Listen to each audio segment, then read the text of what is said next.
When I arrived in Ashraf in 2004, I didn't go as a volunteer. I was sent there by your government and mine, the United States Army, to protect and support the people of Ashraf.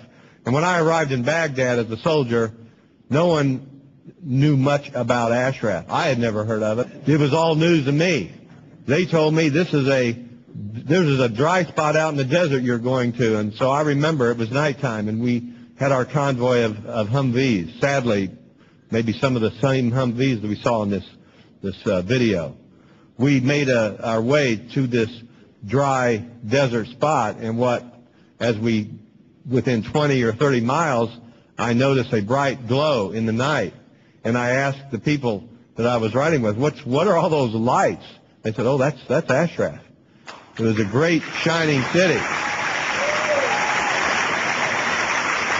It certainly was no dry spot in the desert, but rather it was an oasis, a beautiful city with boulevards and trees and stadiums and soccer fields and stages for performing arts and music and universities and schools and mosques and hospitals, 2 hospitals, a women's hospital, a men's hospital.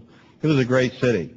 And I told my soldiers that I served with, you are in the most beautiful place in Iraq. You're also in the safest place in Iraq, because we are here doing our job protecting the people of Ashraf. Well, I left at the end of my time there. I was there during what I call the Great Investigation. I don't know what anybody else calls it, but it was when members of the State Department, the Justice Department, the FBI, the CIA, they call them, I learned all kinds of new terms over there, OGA. You all know what OGA means. Other government agencies. That means everybody else except me. They were there by the hundreds. I was in charge of the health care of the people of Ashraf and of our soldiers as well.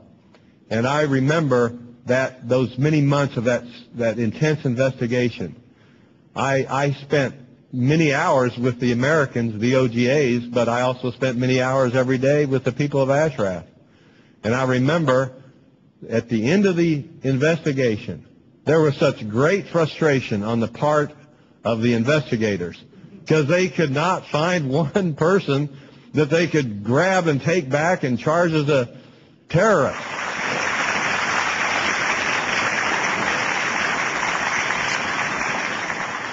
Well, I left at the end of my tour, and those of you who are watching in Ashraf, if you remember right, I made you some promises.